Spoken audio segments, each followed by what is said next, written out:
Hello, everyone. Welcome to Ruminate This with Agrarian Solutions. Join us as we explore ruminant nutrition and the impact of mycotoxins. Here, we challenge your curiosity and explore new industry insights and research to optimize your herd's health and performance.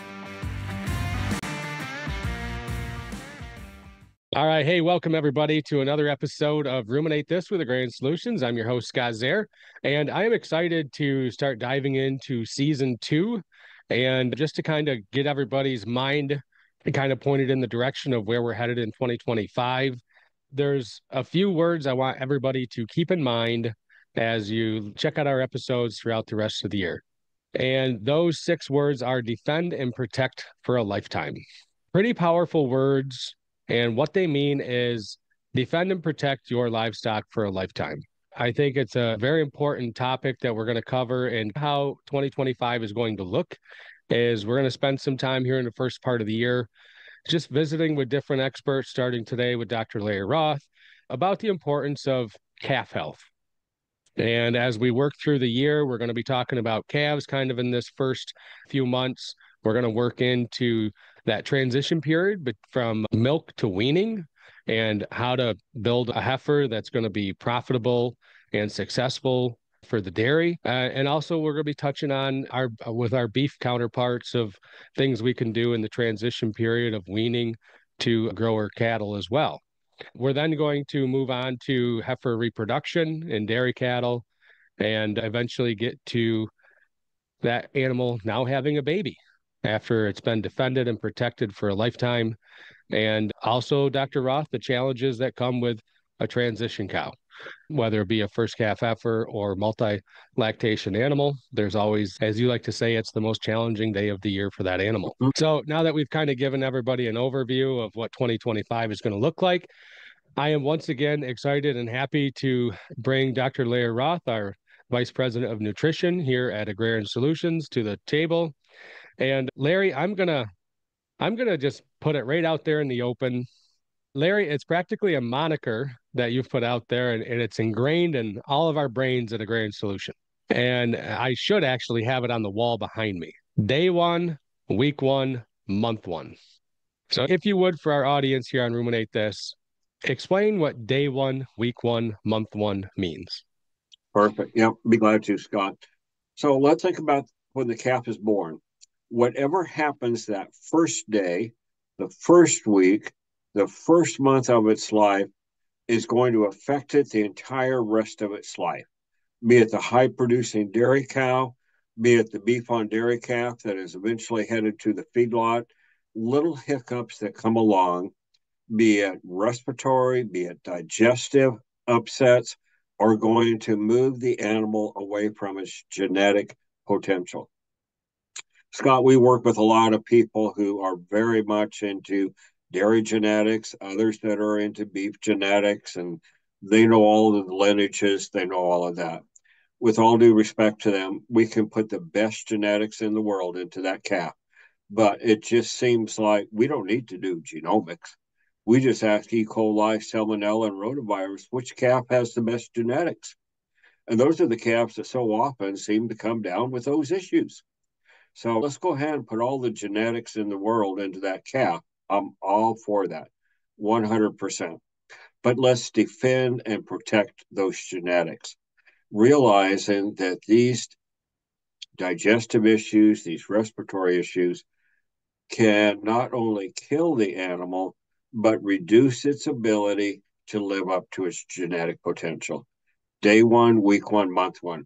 All of our calf rearing practices, be it on the dairy side or beef side, has to keep that in mind. Day 1, week 1, month 1 affects that animal the entire rest of its life. Oh, it's so true. And you know, to dissect day 1, week 1, month 1, let's start at day 1, right? So live calf hits the ground, we'll go dairy situation. You know, we're going to talk in a little bit about the Agrarian Calf Program, but the Agrarian Calf Program is not meant to cover up the sins, if you would. It's meant to help defend and protect that calf for a lifetime. So we can't ignore the fundamentals as I point to Vince Lombardi in the background. Mm-hmm. Mm-hmm. So walk us through just good practical fundamentals that everybody knows, but let's just start from first base and work our way around. And calf hits the ground. What should be Okay. happening? Okay, Scott, let's talk about ideal situation, and then let's talk about the real fallen world that we work in, and then how do we help to manage for the real world. So the calf is born, this digestive tract is completely free of both good and bad organisms. So we want the calf to enter the world in an environment that is either sterile or has a greater amount of good health promoting bacteria. Well, an overabundance of good health promoting bacteria, that isn't going to work. So we do want to have a good, clean maternity area.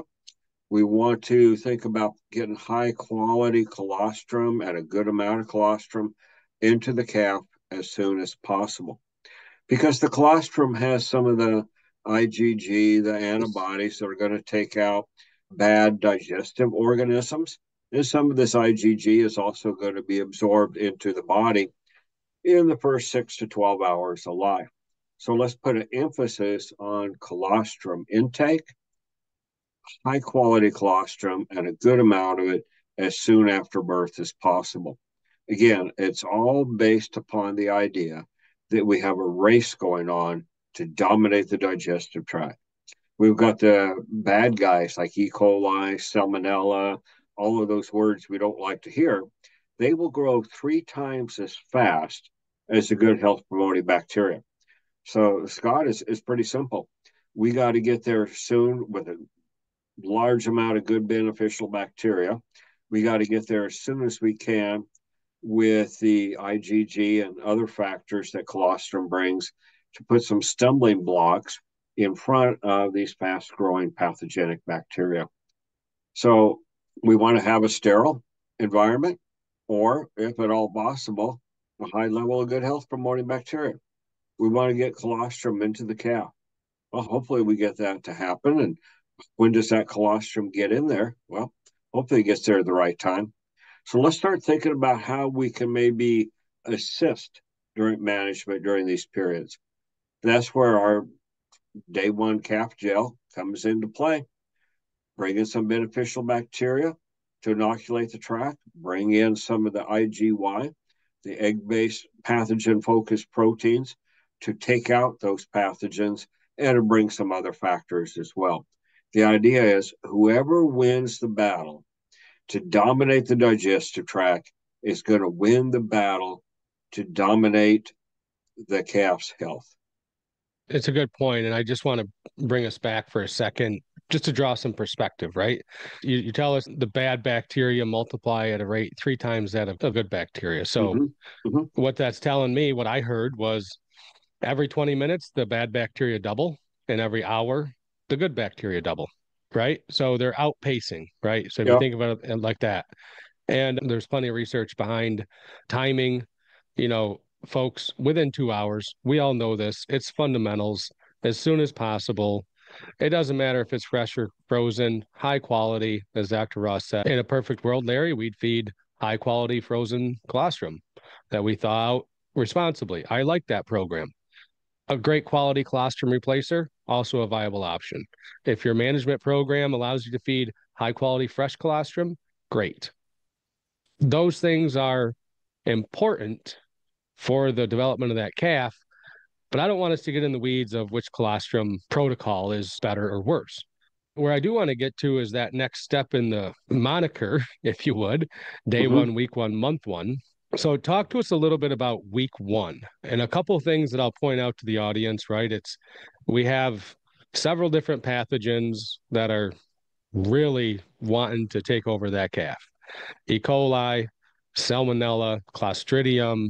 We Mm-hmm. have coronavirus, rotavirus, cryptos always lurking in the background, waiting to strike. What's the importance of week one in terms of the pathogen?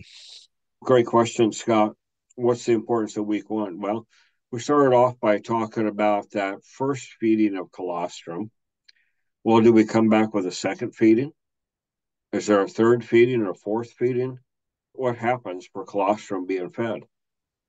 Well, The longer we can feed the colostrum, the better off we are, but that takes a little bit more effort.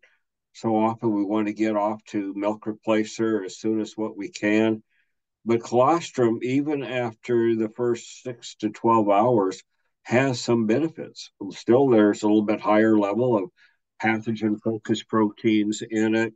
But the challenge is that as that calf ages a little bit, if we can call the first week aging, but it starts to produce some protein digesting enzymes. We got to make use of the diet.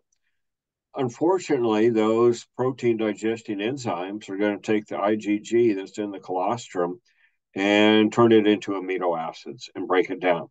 And those IgGs don't get the opportunity to take out the pathogens. So we see that the blood levels of antibodies peak probably 18 to 24 hours after birth, and then they start to go down. And so the calf now goes from a high level of blood antibodies to it fairly rapidly depletes. The calf's immune system, its military to defend the body, isn't up and able to defend itself. So if we can picture this, blood antibody levels start to go down relatively rapidly.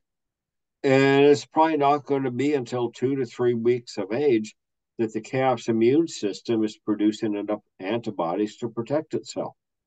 So we come into an area that we can call high risk. You'll see a lot of graphs that call this gap between high passive immunity with the absorbed antibodies versus the high level of body generated antibodies. We see this as a high risk area. I prefer to call it Death Valley because that's where calves go to die. Yeah, And that's what I do. the deeper that valley is, the greater opportunity there is to lose the calf. The broader the valley is, the greater the opportunity to lose the calves. But again, we put all the genetics in the world into this calf. And is it going to make it through Death Valley or not? I don't know.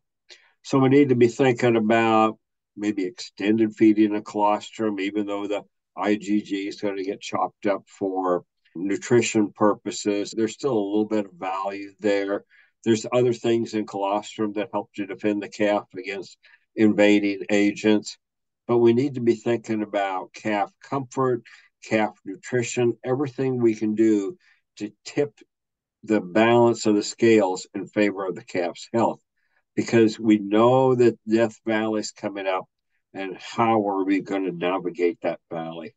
So we got to be cognizant of calf comfort, just all of the invaders, bacteria and viruses that come along, all of the potential things that could happen. And then, so often we get calves mingled, be it in a group reared setting, or even if they're in individual hutches, especially if they're inside and the crates are right next to each other, we get mingling, mixing Yep. of the Nose different to nose pathogens. contact. Yep.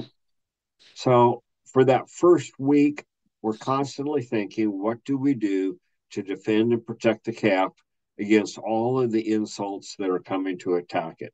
All of the different bacteria and viruses, all of the things that lessen calf comfort.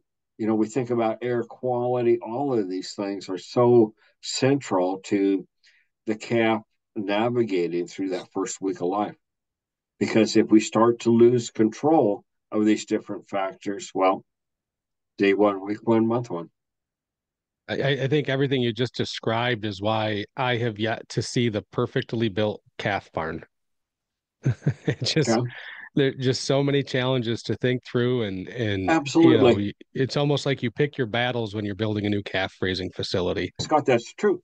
There probably has not been the perfect calf facility built, and that's fine. But let's just understand the different challenges and risks and put together a management program to help calves handle that particular environment. So Larry, you mentioned something, our convert day one calf gel and the IgY pathogen focused proteins. So to me, this is, I think, just mind blowing technology that's been around Mm-hmm. for a lot of years, commercially available.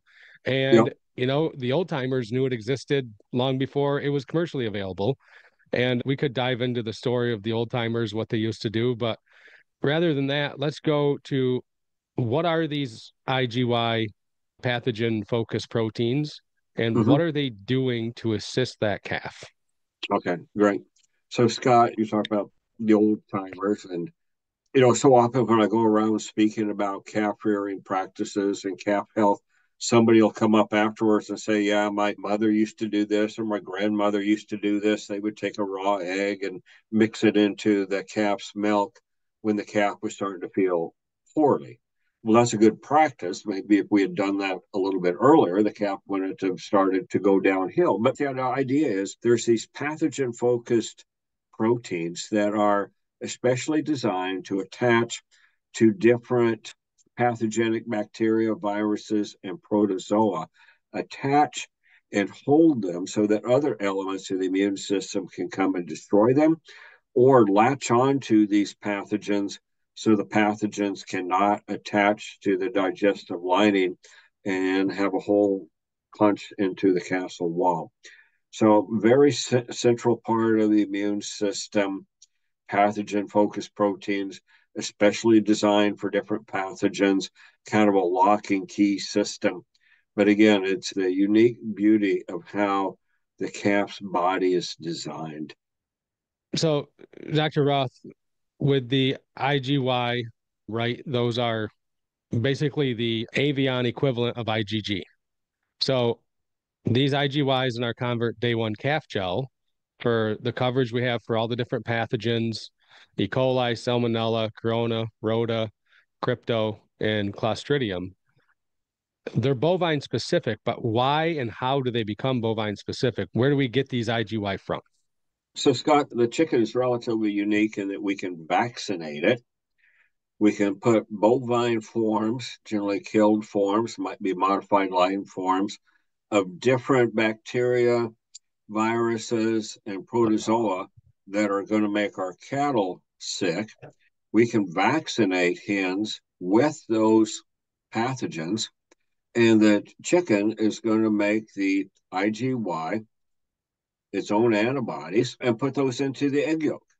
So it's just like us. When we're exposed to pathogens in our environment, our immune system has adaptive parts that say, hey, here's a pathogen. Let's get geared up here. We're going to make some of these heat seeking missiles to go out and destroy these pathogens.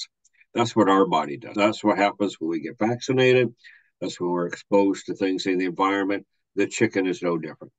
The chicken says, hey, I've got these pathogens in my environment. I want my chick to survive. So I'm going to put these pathogen focused proteins into the egg yolk so that the developing chick absorbs and has those pathogen focused proteins to protect it early on. Now, in the calf, the question is how long do these pathogen focused proteins last? Probably going to be a day to two in the digestive tract. And then we need to start replenishing those proteins. So on the dairy side, that's relatively easy. We take our big calf powder, and B stands for bacteria. We got beneficial bacteria. IG stands for, maybe I'm not supposed to say it, immunoglobulins, but the pathogen focused proteins. So we're continually replenishing the pathogen focused proteins in the calf's digestive tract to take out the bad guys. It's relatively simple.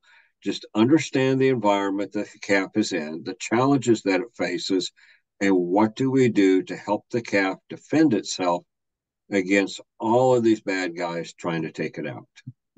So, we've talked about day one, we've talked about week one. We're kind of stretching beyond week one right now as we talk about Death Mm-hmm. Valley. You know, that calf's passive immunity is at an all time low right there around day 10. And it's going to be till day 21 or so when that active immunity kicks in. Yep. So you mentioned big calf. What's the difference between big calf powder and Convert Day One Calf Gel? Just Okay. Great question. First of all, Scott, I'm going to answer your question, but let me give you a pet peeve. Day one gel. That means I can only give it day one, right? So I kind of like to call it calf gel because I can give it all of the entire life of that calf because we have these pathogen-focused proteins that comes from the egg yolk, which are going to be resistant to the protein digesting enzymes that the calf secretes. We take other products, and I don't want to mention any by name, but there's certain very prominent and, shall we say, expensive products, Scott, that are based upon colostrum IgG. And they can say that. They've got the clearance from FDA to say that. So they're very expensive, but we can't give it after that first day. So what do we do, Scott, if that calf is day 10, like you said, at the depth of Death Valley, and it comes down with something, or day 21 or whatever? That's where the calf gel comes into play. We can give it the entire life of that calf because it's got the beneficial bacteria to replenish the tract, and it also has the pathogen-focused proteins that are resistant to protein digesting enzymes. So I went off on a little bit of a tangent here, Scott, but your question was, what is the difference between the two? Well, they're very much the same. Beneficial bacteria replenish what might be lost, always make sure we got good bacteria coming in to keep the digestive tract pH below what the pathogens like. The higher the pH, the more favorable for the pathogens. We're not trying to make the calf acidotic. That's not going to happen. But just keep the pH below what the pathogens like.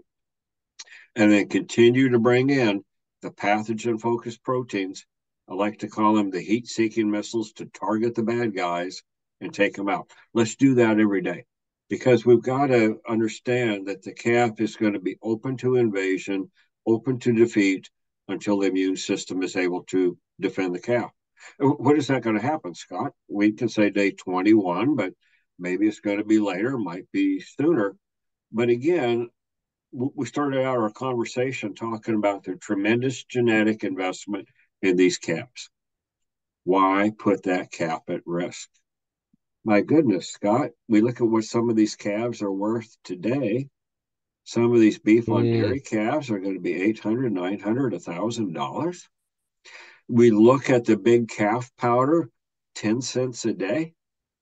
Do I want to put this $900 or $1,000 animal? That was my initial investment.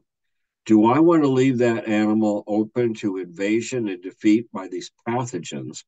Or do I want to use a product like the calf gel that's going to be what, maybe $4.50, $5, depending upon the tube that we use, and then use a product that's 10 cents a day to make sure that I'm continually bringing in beneficial bacteria, continually bringing in the pathogen-focused proteins, because we know the environment is full of the bad guys. We know that things come along. We know there's changes in weather. We know that air quality isn't always what it ought to be. We know that new calves are coming in and they intermingle and they each bring in their own organisms. So constantly, Scott, I'm thinking, what can come along day one, week one, month one, and interrupt this stable calf, if there ever is such a thing as a stable calf? What's coming along, and am I prepared to help that calf through these different challenges? That's the whole I question think, behind day one, week one, month one. yeah, and I think that that's a good segue into this month one conversation, right? Because within that first month, we have, the passive immunity, the depths of Death Valley. We have the active immune system kicking in at, say, 2 to 3 to 3.5 weeks. But within that first month, we have all those challenges. And now that calf is, let's say she's a month old. Well, looking forward, she's only 25 to 30 days away from being weaned. Obviously, if she's had any setbacks in the first 30 Mm-hmm. days, Mm-hmm. 60-day weaning, 55-day weaning, probably not going to be ideal for that calf, right? Mm-hmm. So you mentioned big calf powder being fed, and you mentioned 10 cents per calf per day, right? Mm-hmm. And if you buy the big pail of powder, that's going to be the most economical Mm-hmm. investment. Is that meant to be fed just for the first, say, 21 days till the active immune system kicks in? Is there benefits of feeding that the entire milk phase? What's your take on that? Great question, Scott. When should we be feeding the big calf powder? I'm going to say all the way up to weaning, because we're constantly wanting to protect the calf. We don't know what changes are coming. We don't know what challenges are going to come upon the calf. So we're always preparing the calf for hiccups that can come along, different challenges. Plus, let's go back to our nutrient allocation story. We talk about Mm. that on the mycotoxin side. And Scott, we could have low levels of pathogens that come along. Well, they're causing problems in the digestive tract. Now the digestive tract has to repair itself. The immune system has to mount a response to these low level of pathogens that's taking nutrients away from the calf growing like we want it to, be it the heifer to be a replacement, the beef on dairy calf. Any challenges that come along cause a, shall we say, negative reallocation of nutrients away from the most productive purpose, which is growth. And the nutrients now have to go to defending the calf and just keeping it alive. So the neat part of the big calf powder is it's got usefulness all of the way from day one. Let's do the colostrum, let's do the calf gel day one, and then let's go over to the big calf powder and use it all of the way through. And let's just say that for whatever reason the calf does have to happen to come down with some respiratory or digestive issues, we've got the calf gel ready to come in and complement what the big powder is doing, and also come in and complement antibiotics or electrolytes, complement other therapies that's going to be given to the calf. I think that's a great point. You mentioned the convert calf gel, right? Be using it on day one for really, it's kind of like ease of use, right? It's a paste. We Yep. can Mm-hmm. get it in the calf's mouth.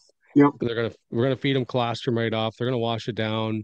Cool thing about the big calf powder is that a 5x dose of the big calf powder would be equivalent to a 15 mil dose of the gel. So there is that opportunity. And folks, I have used this product myself. It mixes well in milk, and it actually does a good job of mixing in colostrum. Maybe if you have super thick colostrum, there might be some challenges. You'd maybe want to go with the bolus. We also have it in a bolus form, or the gel, whichever you're comfortable with. And I think that's cool with the flexibility of the technology behind the product. You talk about feeding big calf during the entire milk phase. So, Dr. Roth, I'm just going to do some quick cowboy math here and say Mm-hmm. 10 cents a day from day 2 to day 60 is 59 days. That's $5.90. And if I'm a dairy farmer and I'm using the single dose tube of Convert, I'm probably going to expect to pay somewhere around that $6, $7 range.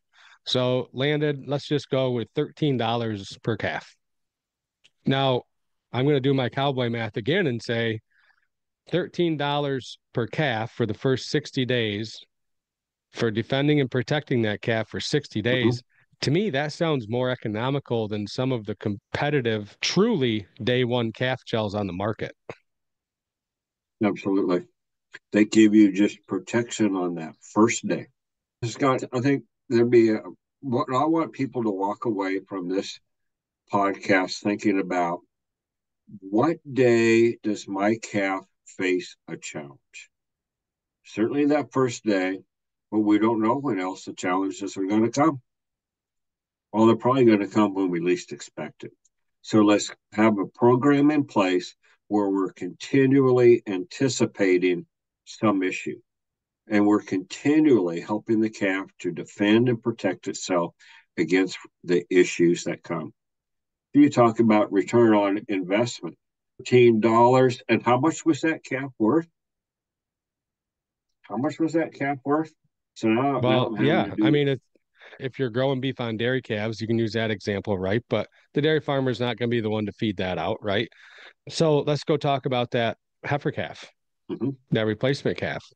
mm-hmm, Well, we have a guest coming up in a couple of weeks that's going to talk about 3,500, $4,000 heifers that he has seen recently. These these baby wet calves and the dairy replacement side. I mean, the money we put into the genetics, mm-hmm, anywhere, let's go 20, 30, $40, $50 for sorted semen. Depending on your program, it could be in the hundreds of dollars for sorted semen. Conception rates. Let's think about that. Heifers, let's say you're running 1.5 to 2 services per conception and $100 semen. I mean, there's a lot of cost that goes into that pregnancy. And so what's the value of that calf? Well, Dr. Roth, recently we had a guest on talking about how the virgin heifer population in the U.S. is at an all-time low. Supply and demand, right? These Mhm. heifer calves are worth a lot. I mean, easily $600-700 out of the gate or more. And So so let's yeah. talk about transition issues for the cow, be it as her first lactation heifer or be it a mature cow. Those who are more likely to have a transition issue, milk fever, ketosis, go down the list, they are more likely to have had issues day one, week one, month one. And Mhm. now that $13 that we saved back as a calf is causing us problems 2 years down the road. Does that cow now wash out of the program because of these transition issues? The calf that has digestive upsets today runs the risk of scar tissue being formed, and that digestive tract is never set up to absorb nutrients like it could have been. So we're never going to get the milk production that we could have. But we saved $13, Scott. If milk is $20 a hundredweight, man, how quickly we could have got that back. So again, continually think, what are we doing to defend and protect our genetics so they, number one, stay alive, number two, express themselves when that animal reaches the intended objective, be it in the herd producing milk or be it as a feedlot animal. Defend and protect. I think as we wrap up today, there's a lot of really cool things we're able to do with our beneficial bacteria, the IGY pathogen-focused proteins. And Dr. Roth, there's information that we have collected over time to back some of this up too. There's a lot of data that I've seen in my time at Agrarian on the IGYs and their ability to defend and protect that calf. But speaking of like big calf and convert specifically, there's information that we can provide that demonstrates that these products do work. And it's That's not right. meant to cover up your sins, right? Mm-hmm. Dr. Roth, can you use convert gel to treat that calf for scours? Sure. As part of a therapeutic program, complementary to other practices. Exactly. But an ounce of prevention is worth $1 of cure every Mm-hmm. time. Mm-hmm. Every time. Absolutely. What's your parting words for us today, Dr. Roth? Very simple, Scott. Let's go back to the moniker you were talking about. Day one, week one, month one. All of our calf rearing decisions have to keep that in mind. What are we doing to defend and protect our genetic investment day one, week one, month one? If we keep that in mind, our calf rearing practices are going to be more successful and we're going to end up with more money in the bank. That's the mic drop right there. I can't sum it up any better than that. If you're listening to this episode right now, Convert Calf Gel is on special. And if you look in the show notes, you can click on the link to our website and check it out and try it on your own calves and give us some feedback on what you think. So, with that, Dr. Roth, I appreciate you taking time out of your day today to visit with us about the Agrarian Calf Program, including Convert and Big Calf Powder. And we'll be talking to you again soon. All right. Thank you, Scott. Thank you, Larry. If you found value in today's podcast, please hit subscribe and share. And we look forward to talking to you again next week.